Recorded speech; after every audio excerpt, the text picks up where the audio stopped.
जय हिंद दोस्तों, स्वागत है आज की क्लास में। दोस्तों आज की क्लास में हम लोग जैन धर्म के बारे में जानेंगे। तो क्लास को शुरू करने से पहले आपको बता दूं कि आज के क्लास में हमने ब्लैक बोर्ड को बिल्कुल ही खाली रखा है। आज के क्लास में हमने ब्लैक बोर्ड में कुछ नहीं लिख रखा है, क्योंकि साथ साथ में हम लोग ब्लैक बोर्ड में लिख लिख के पढ़ेंगे। मतलब कि जैसे क्या होता था, इससे पहले मैं कुछ अगर पढ़ाता था, जो चीज़ आज पढ़ानी होती थी उसे मैं पहले ही ब्लैक बोर्ड पर लिख लेता था। लेकिन आज से ऐसा नहीं होगा। आज से ब्लैक बोर्ड में साथ साथ लिखेंगे और साथ साथ याद करेंगे। तो दोस्तों शुरू करते हैं आज की क्लास में। आज की क्लास में हम लोग जैन धर्म के बारे में जानेंगे।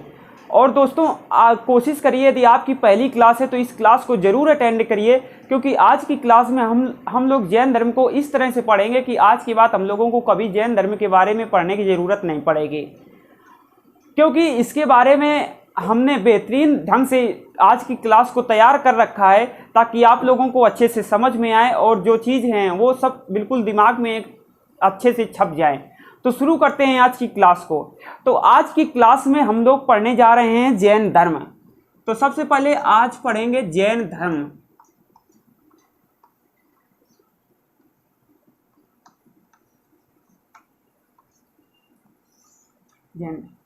तो जैन धर्म पढ़ने से पहले हम लोग बात करेंगे इससे थोड़ा पहले की। मतलब कि अगर किसी टॉपिक को आप पढ़ रहे हैं तो डायरेक्ट उसी में मत कूद जाइए, उससे पहले पीछे से लिंक करिए तब आगे बढ़िए। तो देखिए, जैन धर्म से पहले हम लोगों ने पढ़ा उत्तर वैदिक काल। तो उत्तर वैदिक काल में हम लोगों ने ये जाना कि जो समाज था वो 4 वर्णों में बटा हुआ था। ये 4 वर्ण थे, ब्राह्मण, क्षत्रिय, वैश्य, शूद्र। तो ये जैन धर्म के जो उद्भव का क्या कारण हुआ, क्या हुआ कि ये जैन धर्म का उद्भव हुआ, तो हम लोग उन कारणों को जानते हैं। तो दोस्तों क्या हुआ कि जो उत्तर वैदिक काल था उसमें समाज हमारा 4 वर्णों में विभाजित था, ब्राह्मण, क्षत्रिय, वैश्य और शूद्र। तो जो ये धीरे धीरे क्या हुआ कि जो ये 4 वर्ण थे तो ये कर्तव्य आधारित ना होकर ये वंशानुगत हो गए। मतलब क्या हुआ कि पहले क्या होता था कि अगर कोई ब्राह्मण वर्ण में जन्म ले रहा है, अगर वो व्यापार करने लगता है तो ब्राह्मण नहीं कहलाएगा, वो वैश्य कहलाएगा। लेकिन धीरे धीरे समय बढ़ता गया और ये चीज़ें बदल गई। अब ये चीज़ें वंशानुगत हो गई। यदि आप ब्राह्मण धर्म में जन्म लेते हैं तो आप ब्राह्मण ही कहलाएंगे, चाहे आप काम को जो कुछ भी करें। तो काम पर आधारित ना होकर वर्ण व्यवस्था वंशानुगत हो गई। तो क्या होता था कि जैन धर्म की उत्पत्ति के कारण हम लोग पढ़ने जा रहे हैं कि क्या हुआ उद्भव के कारण, जैन धर्म के उद्भव के कारण।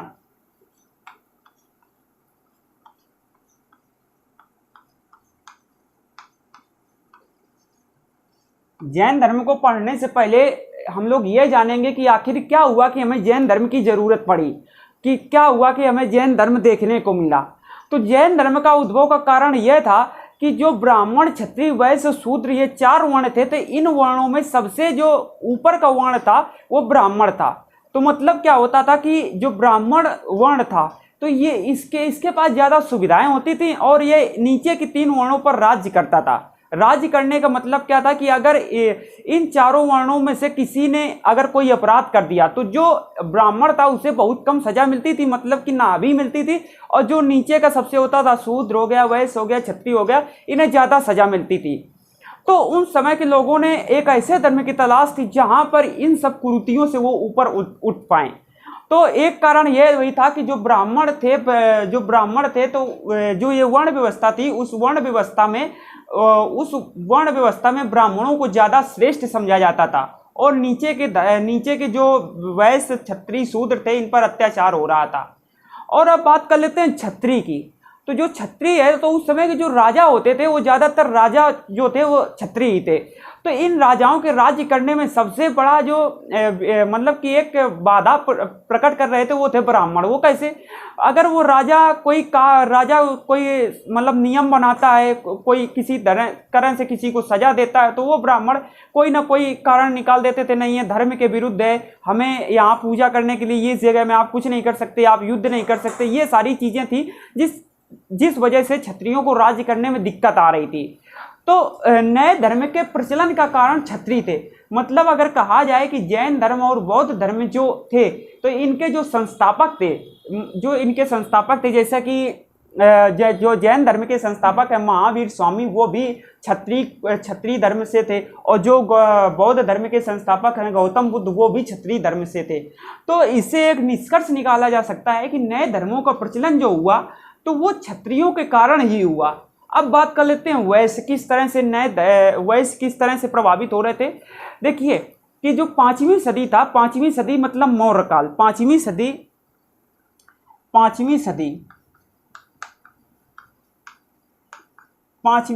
ईसा पूर्व 5वीं सदी में मौर्य काल में आहत या पंचमार्क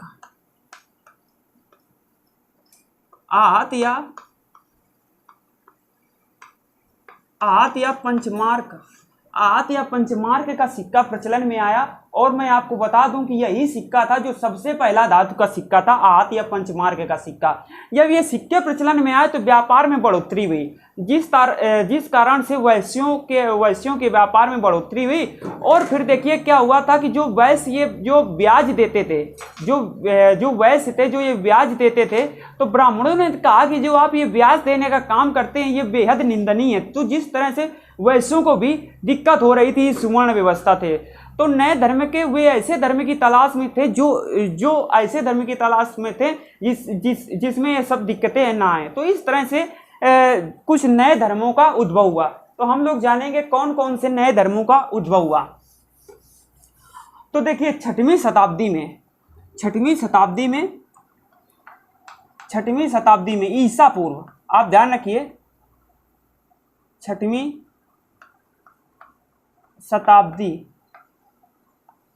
शताब्दी ईसा पूर्व में भारत में कुल 72 संप्रदायों का उदय हुआ। कुल 72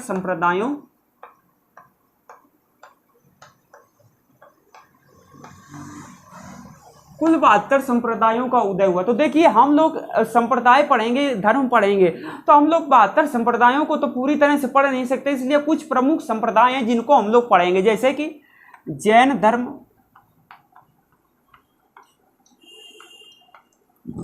बौद्ध धर्म, जैन धर्म, बौद्ध धर्म, कपालिक, लिंगायत,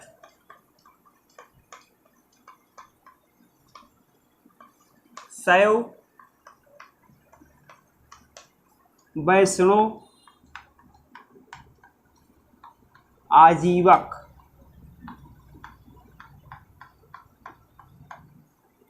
तो देखिए जब क्या हुआ कि जब उत्तर वैदिक काल में जो वर्ण व्यवस्था थी, तो वो वर्ण व्यवस्था कर्तव्य के अनुसार ना होकर वंशानुगत हो गई। तो जो ब्राह्मण थे तो उनको तो काफ़ी सारी सुविधाएं थी, लेकिन जो क्षत्रिय वैश्य शूद्र थे उनको काफ़ी सारी समस्याएं होने लगी। तो उन समस्याओं को दूर करने के लिए और समाज में काफ़ी सारी कुरीतियां फैल चुकी थी, इस वजह से 6वीं शताब्दी ईसा पूर्व में भारत में कुल 72 संप्रदायों का उदय हुआ, जिसमें कि कुछ प्रमुख संप्रदाय हैं जो हमें पढ़ने हैं। जैन धर्म, बौद्ध धर्म, कपालिक, लिंगायत, शैव, वैष्णव, आजीवक संप्रदाय। तो इस प्रकार से 1 2 3 4 5 6 7 संप्रदाय हम लोग पढ़ेंगे। तो आज हमारा नंबर आता है जैन धर्म का। तो हमने अभी तक क्या जाना कि जो नए नए धर्म हैं, ये जो 72 संप्रदाय, इनके उद्भव का क्या कारण था, मतलब जैन धर्म के उद्भव का क्या कारण था और कौन कौन से में संप्रदाय पढ़ते। तो अब हम लोग शुरू कर रहे हैं जैन धर्म। तो शुरू करते हैं जैन धर्म। तो देखिए जैन धर्म को शुरू करते हैं तो सबसे बात करते हैं जैन का मतलब क्या होता है। जैन शब्द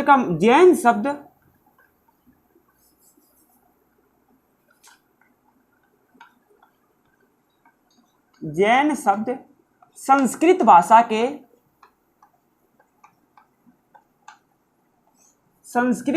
के जिन शब्द से बना है। संस्कृत भाषा के जिन शब्द से बना है। और जिन शब्द का क्या मतलब होता है? जिन शब्द का मतलब होता है विजेता। जिन शब्द का मतलब होता है विजेता। और देखिए जो जैन धर्म के जो महात्मा होते हैं, जो जैन धर्म के महात्मा होते हैं, जो जैन धर्म के महात्मा होते हैं उन्हें कहते हैं निग्रंथ।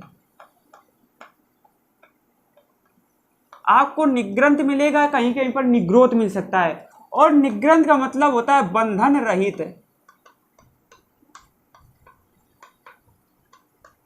निग्रंथ मतलब बंधन रहित। और जो जैन धर्म के अधिष्ठाता हैं, जो जैन धर्म के अधिष्ठाता या आप प्रवर्तक भी कहते हैं अधिष्ठाता को, अधिष्ठाता या प्रवर्तक हैं, उन्हें हम लोग तीर्थंकर कहते हैं। क्या कहते हैं? तीर्थंकर। उन्हें हम लोग तीर्थंकर कहते हैं। जैन धर्म के अधिष्ठाता या प्रवर्तक को तीर्थंकर कहते हैं। तो अब हम लोग बात कर लेते हैं कि जैन, आप लोग जब जैन धर्म की बात आती है तो पूछ लेते हैं पहले तीर्थंकर कौन थे। एग्जाम में पूछ लेता है पहले तीर्थंकर कौन थे, अंतिम तीर्थंकर कौन है और कितने तीर्थंकर हुए हैं। तो अब हम लोग तीर्थंकर का अर्थ जानते हैं। तीर्थंकर का मतलब क्या होता है? तीर्थंकर का क्या मतलब होता है? तीर्थंकर का मतलब होता है दुख से परे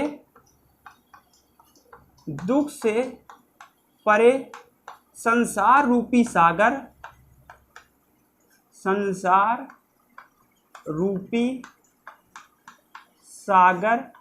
को पार कराने वाला।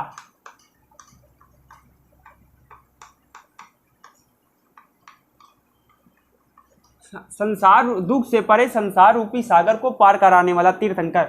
देखिए हम लोग जैन धर्म के बारे में एक एक चीजें पढ़ रहे हैं, तो आप कोशिश करिए हमारे साथ लिखते चलिए और एक बार फिर रिवीजन करा देंगे तो इस तरह से हमें चीजें याद हो जाएंगी। तो अब इसके आगे जानते हैं। अब जैन धर्म में कुल कितने तीर्थंकर हुए? तो देखिए जैन धर्म में हमारे हुए कुल 24 तीर्थंकर।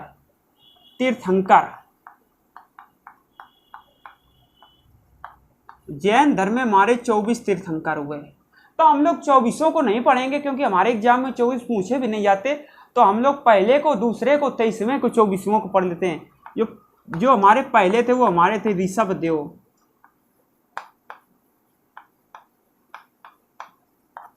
और जो हमारे दूसरे हैं वो हैं अजितनाथ, और जो हमारे 23वें तीर्थंकर हैं वो है पारसनाथ भी कहीं कहीं मिलेगा, पारसनाथ। और जो हमारे 24वें हैं वो हैं वर्धमान महावीर।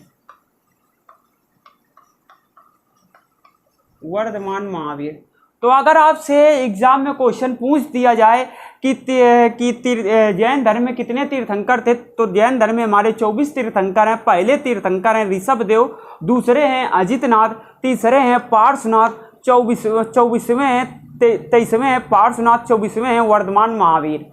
तो इसके बाद हम लोग आप पढ़ेंगे पार्श्वनाथ के बारे में और 24वें पढ़ेंगे वर्धमान महावीर के बारे में। महावीर के बारे में ही ज़्यादातर क्वेश्चन बनते हैं। और जो जैन धर्म का जो वास्तविक संस्थापक है वो वास्तविक संस्थापक वर्धमान महावीर को कहते हैं। वैसे तो जैन धर्म को शुरू करने वाले या जैन धर्म के संस्थापक ऋषभदेव भी हैं क्योंकि ये पहले तीर्थंकर हैं, और लेकिन वास्तविक संस्थापक हैं जैन धर्म के वो वर्धमान महावीर हैं। तो शुरू करते हैं, हम लोग पार्श्वनाथ को पढ़ते हैं। तो एक प्रकार जो जितना ये कुछ लिखा है एक बार फिर से पढ़ लेते हैं और इसके बाद इसको इरेज करके आगे से हम लोग पढ़ेंगे। जैन धर्म, तो जैन धर्म में जो जैन है वो संस्कृत भाषा के जिन शब्द से लिया गया है, और जिन शब्द का मतलब होता है विजेता। जिन शब्द का क्या मतलब होता है? विजेता। और जो जैन महात्मा है, जैन महात्माओं को हम लोग निग्रंथ कहते हैं। निग्रंथ का मतलब होता है बंधन रहित। इसके बाद जैन धर्म के जो अधिष्ठाता हैं, मतलब जैन धर्म को आगे बढ़ाने वाले, जैन धर्म के जो अधिष्ठाता या जैन धर्म के प्रवर्तक हैं उनको हम तीर्थंकर कहते हैं। अब तीर्थंकर का क्या मतलब होता है? तीर्थंकर का मतलब होता है दुख से परे संसार रूपी सागर को पार कराने वाला। अब इसके बाद जैन धर्म में अभी तक 24 तीर्थंकर हुए हैं। जो पहले तीर्थंकर हैं वो हमारे ऋषभदेव हैं, दूसरे हैं अजितनाथ, 23वें हैं पार्श्वनाथ, 24वें हैं वर्धमान महावीर। तो जैन धर्म के जो संस्थापक हैं वो ऋषभदेव हैं, लेकिन जैन धर्म के वास्तविक जो संस्थापक हैं वो हैं वर्धमान महावीर। तो इतनी चीजें हो गई। अब हम लोग पार्श्वनाथ के बारे में थोड़ा सा जान लेते हैं, इसके बाद वर्धमान महावीर के बारे में पढ़ेंगे।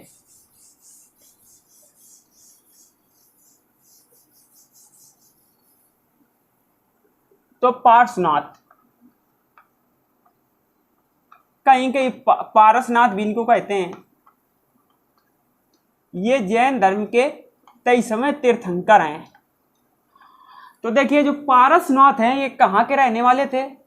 ये निवासी थे वाराणसी के, बनारस इसे कहते हैं। ये वाराणसी के निवासी थे और इनको ज्ञान की प्राप्त हुई है,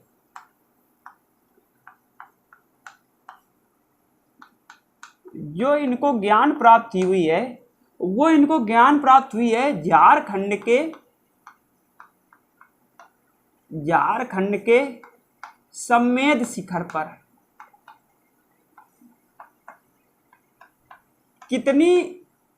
कितने वर्ष के थे जब इनको ज्ञान प्राप्त हुई? इनको ज्ञान प्राप्त हुआ है 100 वर्ष की अवस्था में। 100 वर्ष की अवस्था में जो इनसे क्वेश्चन पूछे जाते हैं बस हम लोग वही पढ़ेंगे पार्श्वनाथ से रिलेटेड। तो पार्श्वनाथ कहाँ के निवासी थे? ये पार्श्वनाथ वाराणसी के निवासी थे और इनको ज्ञान प्राप्ति झारखंड के समेध शिखर पर हुई थी, इसलिए समेध शिखर को पारसनाथ की चोटी या पार्श्वनाथ की चोटी भी कहते हैं। जो इनको ज्ञान प्राप्त हुआ वो 100 वर्ष की अवस्था में हुआ था। अब इसके बाद कर लेते हैं, ज्ञान प्राप्त होने के बाद इन्होंने चतुरायन धर्म दिया। चतुरायन धर्म क्या था?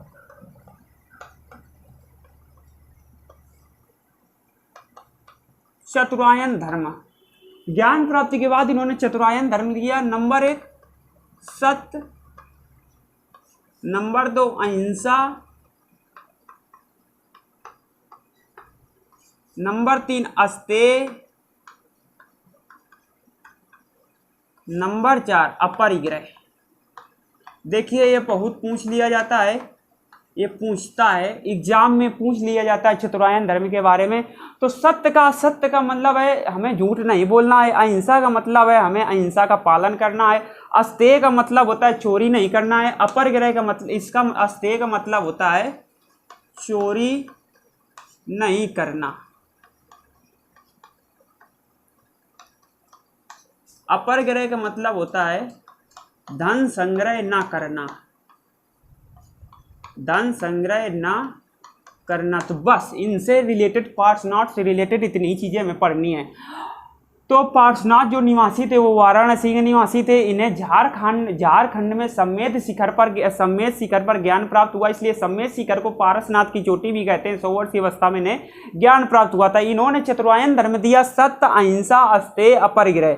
सत्य अहिंसा अस्तेय अपरिग्रह, हमें झूठ नहीं बोलना, हमें अहिंसा का पालन करना। अस्तेय मतलब हमें चोरी नहीं करना है, अपरिग्रह मतलब धन संग्रह नहीं करना है। अब देखिए अब इनको हम लोगों ने पढ़ लिया। तो अब 24वें तीर्थंकर, सबसे महत्वपूर्ण तीर्थंकर आते हैं हमारे वर्धमान महावीर।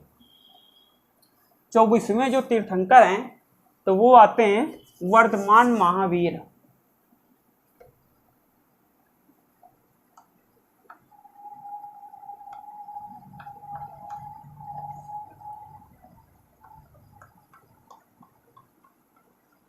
तो देखिए महावीर से रिलेटेड बहुत सारी चीज़ें एग्जाम में पूछता है। माता का नाम, पिता का नाम, प्रथम शिष्य, दामाद का नाम, और इन्हें ज्ञान कहाँ प्राप्त हुआ, प्रथम उपदेश इन्होंने कहाँ दिया, इनका जन्म स्थान कौन सा है। तो ये सारी चीज़ें हम लोग क्रम वाइज पढ़ेंगे। तो 1 मिनट हम लोग शुरू करते हैं, जरा 1 मिनट का वेट कीजिए।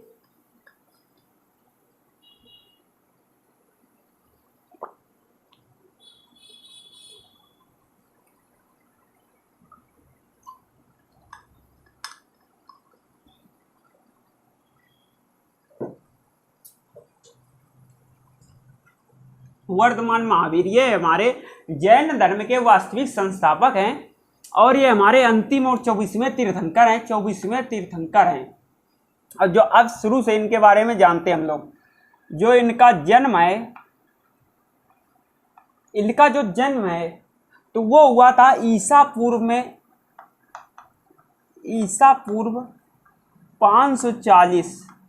540 ईसा पूर्व में इनका जन्म हुआ था। और इनका जन्म कहाँ पर हुआ था? देखिए जिस तरह से हम लिख रहे हैं इस तरह से आप लोग कॉपी में लिख सकते हैं। जन्म स्थान था वैशाली के निकट वैशाली के निकट कुंडग्राम में, कुंडग्राम में, ये आपका बिहार में पड़ता है, ये आपका बिहार में पड़ता है। अब जन्म हो गया, जन्म स्थान हो गया। अब बात कर लेते हैं पिता की। जो इनके पिता थे, इनके पिता का नाम था सिद्धार्थ। इनके पिता का नाम था सिद्धार्थ, और ये जो थे ये क्षत्रिय थे, और ये ज्ञात्रक कुल के राजा थे। ज्ञात्रिक कुल के राजा, ज्ञात्रिक कुल के राजा थे। अब बात कर लेते हैं इनके माता का। जो इनकी माता थी, वो इनकी माता का नाम था त्रिशला। इनकी माता का नाम था त्रिशला, और ये लिच्छवी नरेश,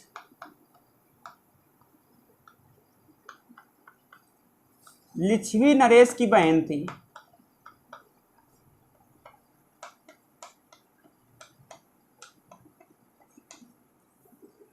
अब बात कर लेते हैं इनके महावीर बड़े भाई जो थे, इनके महावीर स्वामी के बड़े भाई वो थे नंदी वर्मन।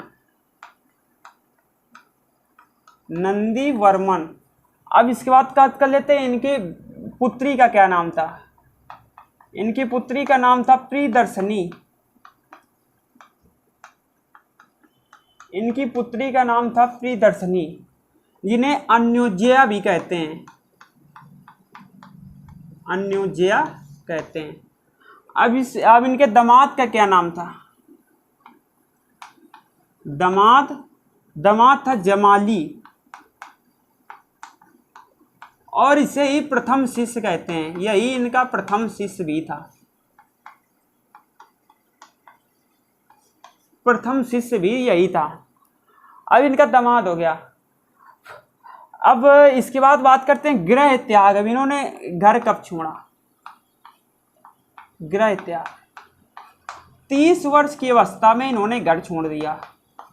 30 वर्ष की आयु में, 30 वर्ष की आयु में इन्होंने घर छोड़ दिया। अब जब घर छोड़ा तो ज्ञान प्राप्ति की बात कर लेते हैं। ज्ञान प्राप्ति, 12 वर्ष की, 12 वर्ष की कठिन तपस्या,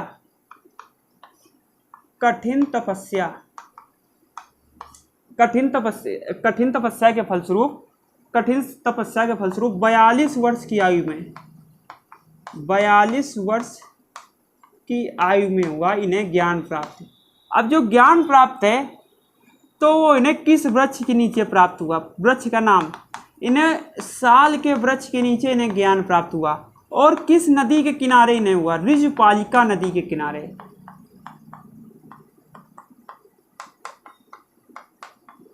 ऋजुपालिका नदी के किनारे इन्हें प्राप्त हुआ, और किस ग्राम में हुआ। जाम्बिक ग्राम में।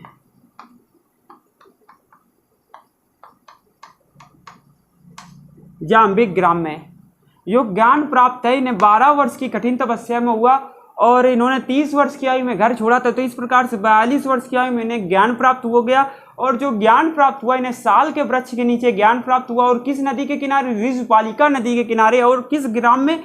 जाम्बिक ग्राम में। अब जब इन्हें ज्ञान प्राप्त हो गया तो इनके जो पहले शिष्य थे, इनका दामाद ही पहला शिष्य था, जो जिसका नाम था जमाली। तो अब आगे की बात करते हैं। अब आगे की बात इस प्रकार करते हैं, जो इनका प्रथम उपदेश था। प्रथम उपदेश, प्रथम उपदेश इन्होंने राजगीर में दिया। राजगीर, कोई कोई राजगिरी भी कहता है, ठीक जिस प्रकार से आप कह पाए, राजगीर में दिया। और जो उन्होंने अंतिम उपदेश दिया, अंतिम उपदेश इन्होंने राजगीर के समीप पावापुरी में दिया। पावापुरी में दिया। अब इसके बाद जब इन्होंने ज्ञान प्राप्त, जैन धर्म में ज्ञान प्राप्ति को कैवल्य कहते हैं। क्या कहते हैं। ज्ञान प्राप्ति को कैवल्य कहते हैं। तो महावीर स्वामी ने कुछ उपाधि धारण की, तो इनकी उपाधियां क्या थी। उपाधियों के बारे में जान लेते हैं। जो पहली उपाधि थी वो थी ये महावीर स्वामी जिन कहलाए। जिन का मतलब होता है विजेता। इसके बाद ये निग्रंथ कहलाए। निग्रंथ, निग्रंथ का मतलब होता है बंधन रहित, बंधन रहित। अब इसके बाद ये कैवलीन भी कहलाए, कैवलीन भी कहलाए।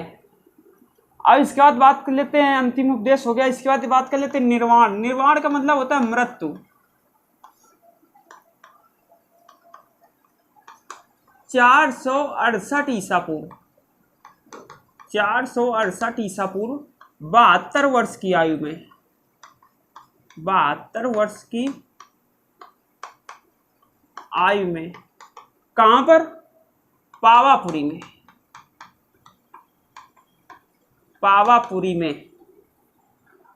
तो ये था वर्धमान महावीर से रिलेटेड कुछ बातें जो कि एग्जाम में हमारे पूछी जाती हैं। तो आप लोग एक बार से फिर से रिवीजन कर लेते हैं हम लोग।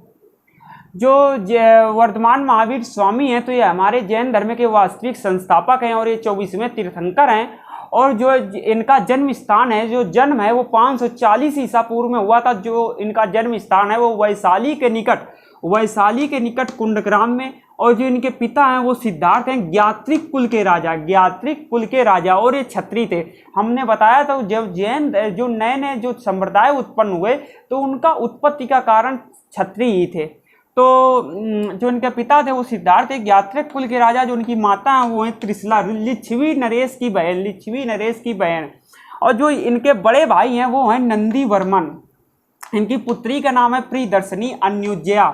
इनके दामाद का नाम है जमाली, दामाद का नाम है जमाली। और वर्धमान महावीर के प्रथम शिष्य का नाम है जमाली। और इन्होंने जब घर छोड़ा था तो अपने बड़े भाई नंदी वर्मन की आज्ञा से इन्होंने घर छोड़ा था 30 वर्ष की आयु में। और इसके बाद इन्होंने 12 वर्ष की कठिन तपस्या की। 12 वर्ष की कठिन तपस्या के बाद ये हो गए 42 वर्ष की आयु के। तब इन्हें ज्ञान की प्राप्ति हुई। और जैन धर्म में ज्ञान की प्राप्ति को कैवल्य कहते हैं।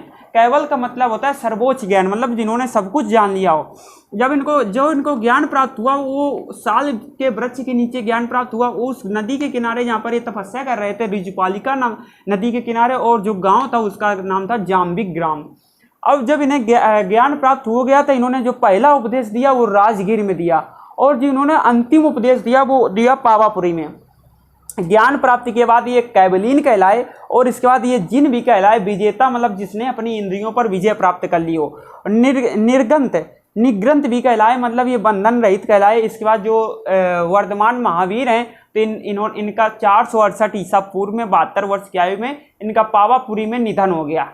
तो ये थी वर्धमान महावीर से रिलेटेड कुछ बातें। अब हम लोग इनसे आगे की कुछ जानकारी पढ़ लेते हैं कि इन्होंने मतलब कौन कौन से धर्म दिए, इन्होंने क्या क्या जैन धर्म के बारे में बताया, तो सब चीज़ें जान लेते हैं। ठीक है, बात कर लेते हैं उन्होंने कौन कौन से जैन धर्म के बारे में चीज़ें बताई।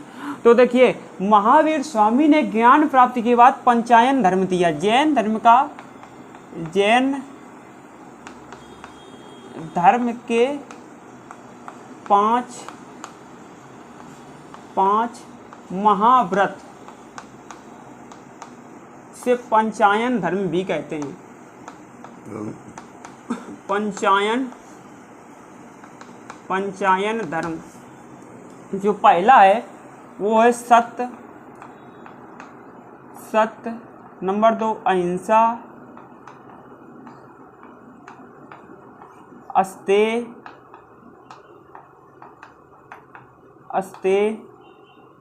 अपरिग्रह,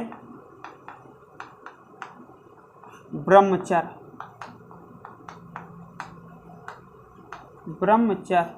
तो देखिए, इन्होंने 5 महाव्रत दिए जिसे पंचायन धर्म के नाम से जानते हैं। सत्य, अहिंसा, अस्तेय, अपरिग्रह, ब्रह्मचर्य।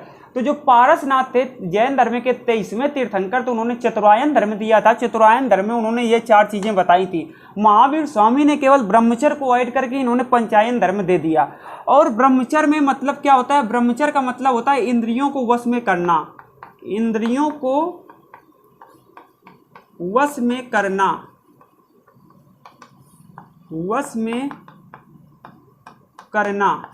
और जो अपरिग्रह, अपरिग्रह का मतलब है धन संग्रह, धन संग्रह न करना। अपरिग्रह का मतलब होता है धन संग्रह न करना। अस्तेय का मतलब होता है चोरी न करना, चोरी न करना। अब इस तरह से जानते हैं सत्य का मतलब झूठ नहीं बोलना, हिंसा का मतलब अहिंसा का पालन किया करना। तो अब देखिए इन्होंने पांच मतलब धर्म दिए, मतलब 5 व्रत दिए। इन 5 व्रत में जो सबसे जो महत्वपूर्ण व्रत है वो है अहिंसा। जो वर्धमान महावीर स्वामी है उन्होंने अहिंसा पर सबसे जोर दिया है। इसका जो हमें मतलब देखने को मिलता है, हम कैसे कह सकते हैं कि इन्होंने अहिंसा पर सबसे ज़्यादा जोर दिया? वो ऐसे कह सकते हैं क्योंकि इन्होंने अपने समय में युद्ध और खेती करने में रोक लगाती थी। यहाँ तक कि खेती करने को इन्होंने प्रतिबंधित कर दिया था। कहते थे कि यदि आप खेती करेंगे तो जीव जंतुओं का मतलब उनकी हत्या होगी, जिस वजह से हम अहिंसा धर्म का पालन नहीं कर पाएंगे। तो जैन धर्म के समय युद्ध और खेती करने पर महावीर स्वामी ने रोक लगा दी थी। तो इस वजह से इन पांच महाव्रतों में सबसे ज़्यादा जो महत्वपूर्ण स्थान रखता है वो है अहिंसा। अब इसके बाद जैन धर्म के जो त्रिरत्न हैं, जैन धर्म के जो त्रिरत्न हैं, इन 3 रत्न को त्रिजोवर भी कहते हैं। 3 रत्न को त्रिजोवर कहते हैं। मतलब सम्यक ज्ञान, सम्यक ज्ञान, सम्यक ध्यान,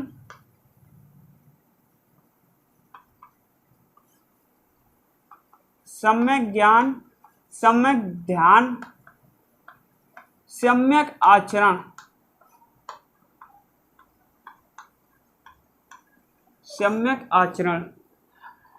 अब इसके बाद इन्होंने त्रिरत्न सम्यक ज्ञान, सम्यक ध्यान, सम्यक आचरण है जैन धर्म के। और इसके बाद जैन धर्म के जो पंचायन धर्म है 5 महाव्रत है, सत्य, अहिंसा, अस्तेय, अपरिग्रह, ब्रह्मचर्य। अब इसके बाद जैन धर्म में जो है वो पुनर्जन्म को, जो पुनर्जन्म है, ये लोग पुनर्जन्म को मानते हैं। महावीर स्वामी पुनर्जन्म को मानते हैं। इसके बाद ये जो जैन धर्म के जो महावीर स्वामी हैं इन्होंने मूर्ति पूजा का विरोध किया और कर्मकांड का भी विरोध किया, कर्मकांड का भी विरोध किया। लेकिन जो जैन धर्म के अनुयायी हैं वर्तमान में, जैसे कि वर्धमान महावीर की और पार्श्वनाथ अपने जो तीर्थंकर हैं उनकी मूर्तियों की पूजा करते हैं।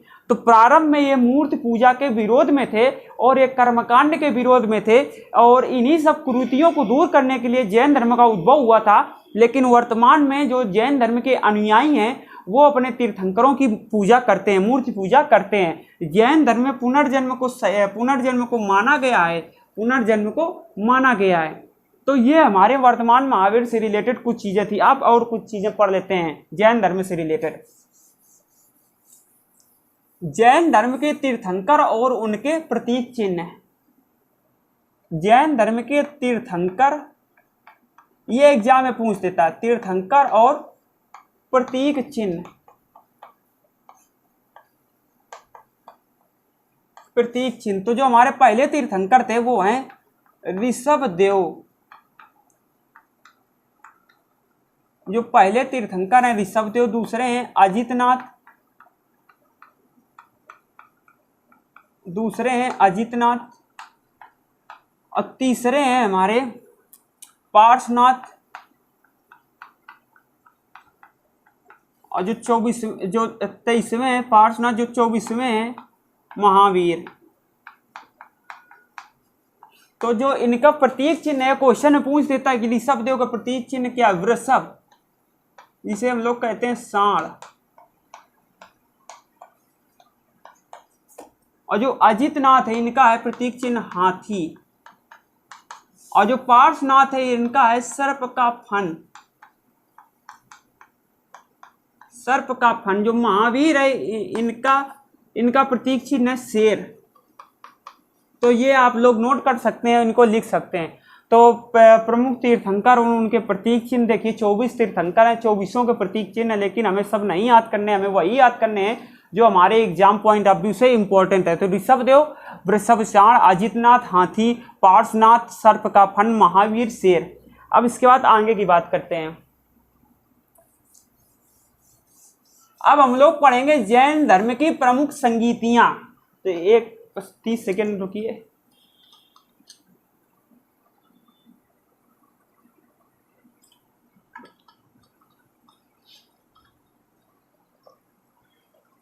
अब हम लोग पढ़ेंगे जैन धर्म की संगीतियां।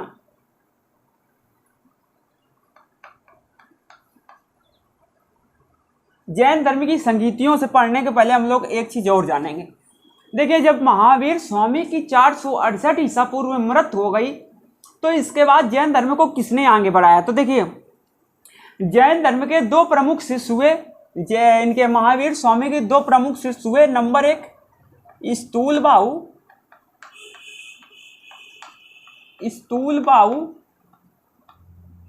और नंबर दूसरा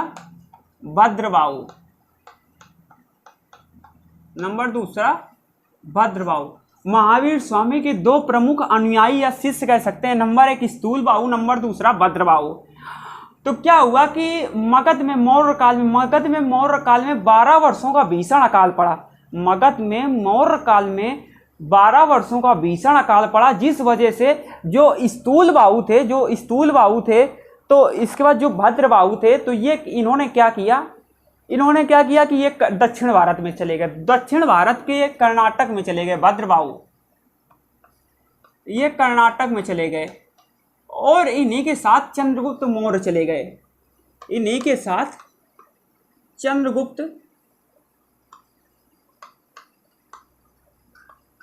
चंद्रगुप्त मौर्य चले गए। देखिए, मगध में 12 वर्षों का मौर्य काल में मगध में 12 वर्षों का भीषण अकाल पड़ा, तो जिस वजह से वर्तमान महावीर के दो शिष्य थे स्तूलबाहु और भद्रबाहु, तो एक शिष्य तो वहीं पर बना रहा और जो दूसरा शिष्य था भद्रबाहु तो वो दक्षिण भारत के कर्नाटक में चला गया और इनके साथ चंद्रगुप्त मौर्य भी चले गए। और वहीं पर चंद्रगुप्त मौर्य ने श्रवणबेलगोला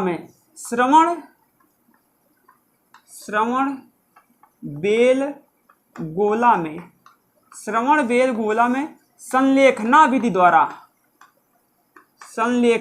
द्वारा प्राण त्याग दिए। और जब मगध में वो अकाल खत्म हो गया तो ये भद्रबाहु वापस लौट आया। तो अब देखिए, इन दोनों में विवाद भी छिड़ चुका था जिस कारण से जैन धर्म था वो दो प्रमुख संप्रदायों में बट गया। नंबर 1 संप्रदाय था जो जैन धर्म दो प्रमुख संप्रदायों में बट गया। तो जो स्तूलबाहु को जो मानने वाले थे तो वो श्वेतांबर कहलाए, श्वेतांबर। और जो भद्रबाहु को मानने वाले थे वो कहलाए दिगंबर। तो देखिए, ये चीज हम लोग इरेज कर देते हैं। तो अब देखिए, इनके वर्धमान महावीर के स्वामी के दो शिष्य थे स्तूलबाहु भद्रबाहु। मगध में 12 वर्षों का भीषण अकाल पड़ा, जिस वजह से जो भद्रबाहु था ये चला गया कर्नाटक में दक्षिण भारत में, और इसी के साथ चंद्रगुप्त गए थे। चंद्रगुप्त मौर्य ने श्रवणबेलगोला में संलेखना विधि द्वारा प्राण त्याग दिए। अब देखिए, ये भद्रबाहु वापस आ गया था कहाँ पर? मगध में आ गया, लेकिन इन दोनों में विवाद हो गया, जिस कारण से जैन धर्म दो प्रमुख संप्रदायों में बट गया। जो स्तूलबाहु का नेतृत्व करने वाले लोग थे वो श्वेतांबर कहलाए, और जो भद्रबाहु का नेतृत्व करने वाले थे वे कहलाए दिगंबर। जो श्वेतांबर थे ये श्वेत वस्त्र पहनते थे,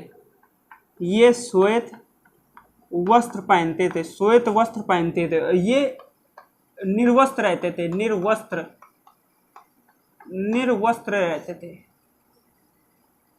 ये निर्वस्त्र रहते थे। अब इसके बाद जान लेते हैं,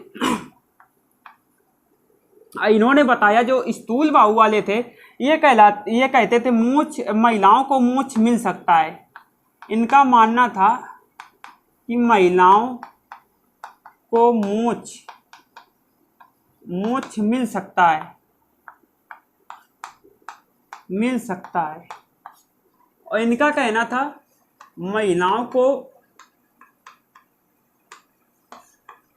मोक्ष नहीं मिल सकता,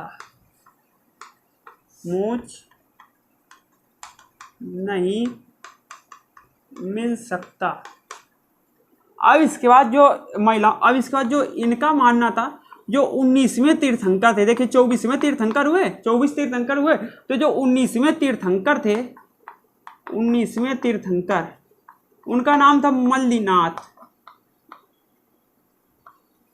मल्लिनाथ। तो इनका स्थूल बाहु यानी श्वेतांबर वालों का मानना था कि ये महिला थी, ये महिला थी। और जो ये इनका कहना था, जो ये मल्लिनाथ थे, ये महिला नहीं थी, ये पुरुष थे।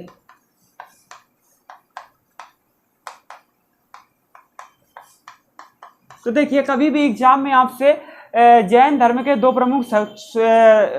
प्रमुख संप्रदाय श्वेतांबर और दिगंबर के बारे में अंतर पूछे तो आप बता सकते हैं कि जो श्वेतांबर थे तो इसके इसका जो मतलब नेतृत्व करने वाले थे श्वेतांबर का, वो स्थूल बाहु थे, और जो दिगंबर का नेतृत्व करने वाले थे वो थे भद्रबाहु।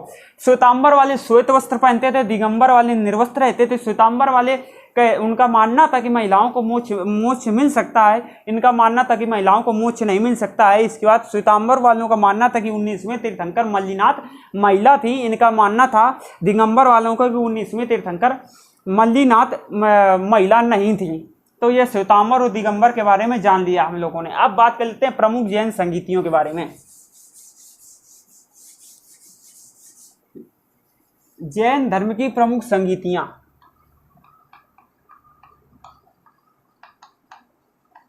जैन धर्म की प्रमुख संगीतियां। देखिए, संगीतियों को मतलब होता है धर्म सम्मेलन से, कि संगीतियां मतलब धर्म सम्मेलन। तो देखिए, जैन धर्म की दो प्रमुख संगीतियां थी। नंबर एक जो नंबर एक संगीति थी वो पाटलिपुत्र में हुई थी, वो हुई थी पाटलिपुत्र में।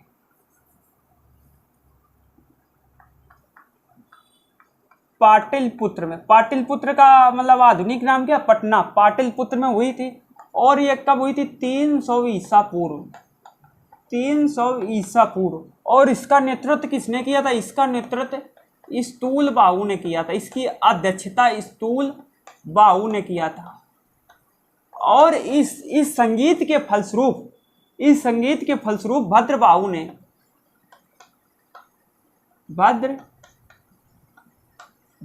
ने एक पुस्तक की रचना की थी। भद्रबाहु ने एक पुस्तक की रचना की थी। और इसके बाद जो दूसरी संगीति है वो हुई थी अपने गुजरात के बल्लवी में। गुजरात के बल्लवी में कब हुई थी, 6वीं शताब्दी में, 6वीं शताब्दी, 512 ईस्वी में, 512 ईस्वी में। अध्यक्षता किसने की थी, देवादि श्रवण।